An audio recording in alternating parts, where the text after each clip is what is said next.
की सबसे प्राचीनतम कहानियों में से आज हम वो कहानी सुनाएंगे जिसका सृजन पूरे ब्रह्मांड के सृजन से पहले हुआ। तब न देव थे, न असुर, न जीव था, न जंतु, न जल था, न अग्नि, न वायु, न भूमि। समष्टि के शून्य में विराजती एक शक्ति, कालातीत और कालों के नियंता।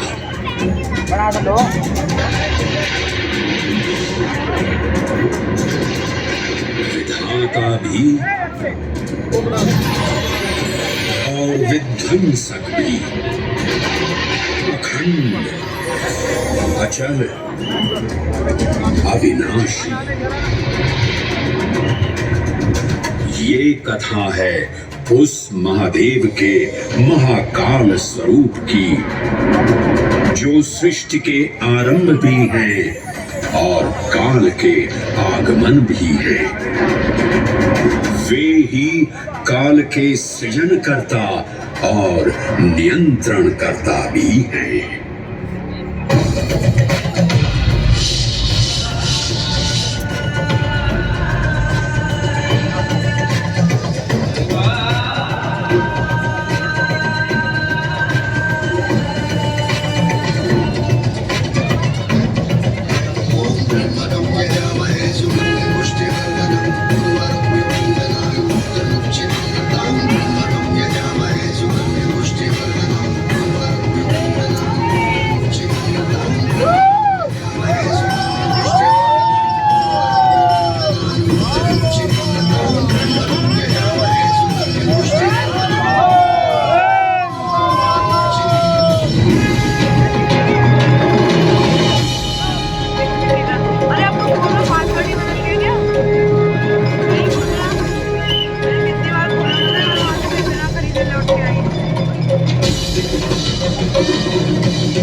निर्विकार होते हुए भी अपनी माया से विराट विश्व का आकार धारण करने वाले महाकाल।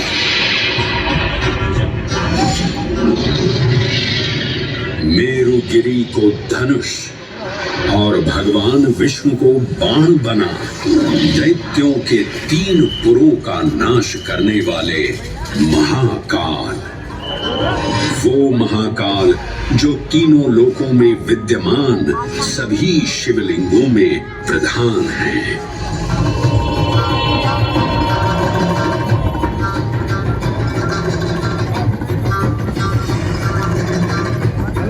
वो महाकाल जिनके त्रिशूल की तीनों नोकों से काम, क्रोध और लोभ पर नियंत्रण होता है, जिनके मस्तिष्क पर चंद्र शीतलता का प्रतीक है और जिनकी सवारी नंदी के 4 चरण सत्य, दया, दान और तप का चिन्ह है।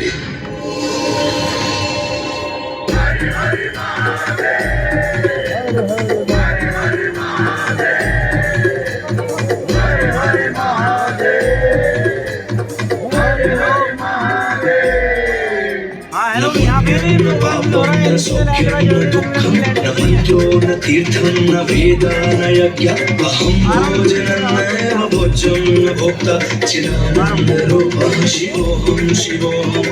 हरि हरि महादेव, हरि हरि महादेव। निर्विकल्पो निराकार रूपो विभुत्वान् च सर्वत्र सर्वेन्द्रियाणां न चासङ्गतं नैव मुक्तिर्न मे अच्छिदानन्दरूपः शिवोऽहं शिवोऽहं चिदानन्दरूपः शिवोऽहं शिवोऽहं चिदानन्दरूपः शिवोऽहं शिवोऽहं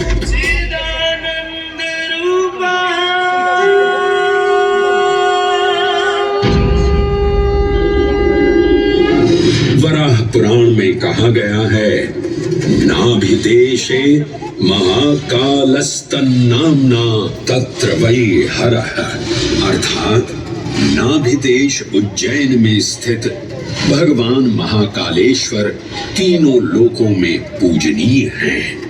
आकाशे तारकां लिंगम पाताले हाटकेश्वरम मृत्युलोके महाकालम सर्वलिंगम नमोस्तुते।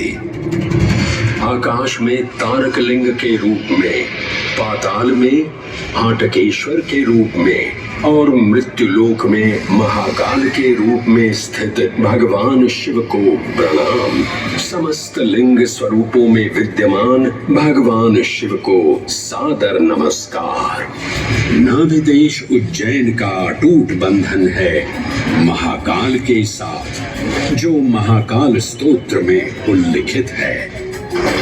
उज्जयिन्यां महाकालम महाकालेश्वरम हरम महाकालम महायोगिनम नमामि पार्वती पतिम। तो चलिए मैं आपको कथा सुनाता हूँ किसी महान उज्जैन नगर की। उज्जैन जिसे संस्कृत साहित्य में अवंतिका, विशाला, कुशस्थली, पद्मावती, कनकश्रृंगा, स्वर्णश्रृंगा, प्रतिकल्पा, कुमुदवती और अमरावती के नाम से पुकारा गया। उज्जैन जो मनुष्य को मोक्ष प्रदान करने वाली 7 नगरियों में से एक है। उज्जैन जहां 84 महादेव का आशीर्वाद प्राप्त है। उज्जैन जिस पर सदा ही कृपा रहती है महाकाल की। यहाँ सतत क्षिप्रा नदी की निर्मल धारा बहती है। डमरू के नाद से जीवन को ऊर्जा मिलती है। घंटियों की झंकार मन को आनंदित करती है।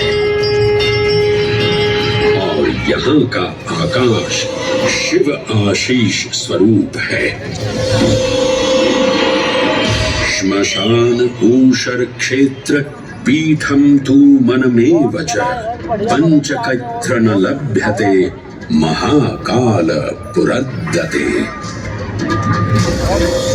अर्थात यहाँ पर श्मशान, ऊषर यानी अनुपजाऊ भूमि, क्षेत्र अर्थात पवित्र भूमि, पीठ यानी शक्ति स्थान और मन अर्थात आध्यात्मिक शांति का स्थल पांचों एक ही स्थान पर उपलब्ध हैं। ये संयोग महाकाल की नगरी उज्जैन की महिमा को और गरिमामय बना देता है।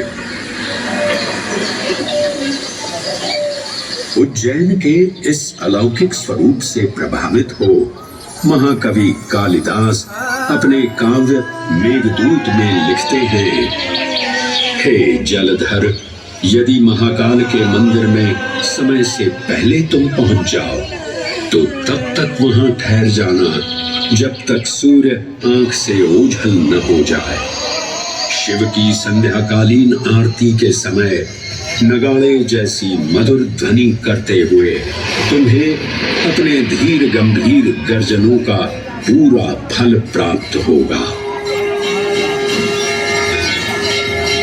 ये संध्या आरती जिसे कालिदास ने सराहा है अत्यंत महत्वपूर्ण है, क्योंकि ये वो प्रहर है जब सभी देवी देवता गंधर्व यहाँ उपस्थित होते हैं।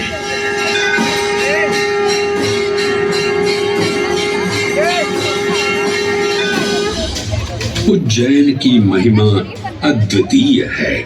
सतयुग त्रेता युग, द्वापर युग और कलयुग, हर युग में इसका अप्रतिम महत्व रहा है। इस काल यात्रा में सबसे पहले आपको सतयुग के उस कालखंड में ले चलता हूं जहां देव और दानव एकत्रित हैं समुद्र मंथन करने के लिए। मन की आंखों से कल्पना कीजिए, भगवान विष्णु ने कुर्म का रूप ले मंदरांचल पर्वत को अपनी पीठ पर उठा रखा है। सागर से विकराल लहरें उठ रही हैं, मेघ भयानक गर्जना कर रहे हैं। देव और दानव वासुकी सर्प को नेति बना और मंदार पर्वत को मथनी बना सागर को मथ रहे हैं कि तभी जल का पाप कालकूट विष निकलता है और पूरी सृष्टि को अपने ताप से झुलसाने लगता है। इस भयावह स्थिति ने देवताओं और असुरों के बीच हाहाकार मचा दिया। ये कैसा अनर्थ है? लक्ष्य था अमृतत्व का, पर अब मृत्यु की विकराल छवि हमारी आंखों के समक्ष मंडरा रही है। इस भयंकर संकट से केवल वही उद्धारकर्ता मुक्ति दिला सकते हैं जो समस्त विश्व के परम संरक्षक हैं। तभी सब महादेव की शरण में जाते हैं और पुकार लगाते हैं, ओम नमो भगवते रुद्राय।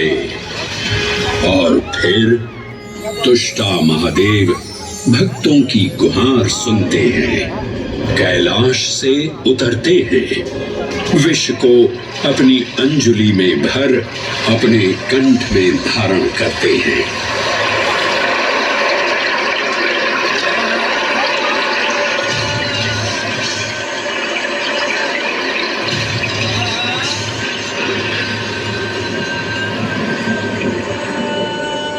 अंततो गत्वा सागर मंथन से अमृत कलश प्रकट होता है। जैसे ही अमृत प्रकट हुआ, दानवों ने इसे केवल अपने आधिपत्य में लेने की आकांक्षा प्रकट की और संघर्ष छिड़ गया। आज यदि हम इस अमृत को प्राप्त कर सकें, तो हम देवताओं पर हमेशा के लिए प्रभुत्व स्थापित कर पाएंगे। अमृत अपात्र हाथों में ना जा पाए, क्योंकि ये अपनी शक्ति का असीम दुरुपयोग करेंगे। इस अराजकता के परिणाम स्वरूप अमृत की कुछ बूंदें छलकी और पृथ्वी तक पहुंच गई। 4 स्थलों पर स्पर्श हुआ इन बूंदों का, हरिद्वार, प्रयागराज, नासिक और उज्जैन। अमृत की इन्हीं बूंदों के कारण उज्जैन में हर 12 वर्ष पर कुंभ सिंहस्थ मेले का आयोजन होता है। भगवान शिव की लीला देखिए, लोक कल्याण के लिए स्वयं विषपान किया और अपनी नगरी पर अमृत वर्षा करवाई। अमृत की पावन बूंदों से अभिसिंचित ये दिव्य उज्जैन भूमि रामायण के पृष्ठों में भी सम्मिलित हुई। सतयुग के बाद त्रेता युग में माता सीता की खोज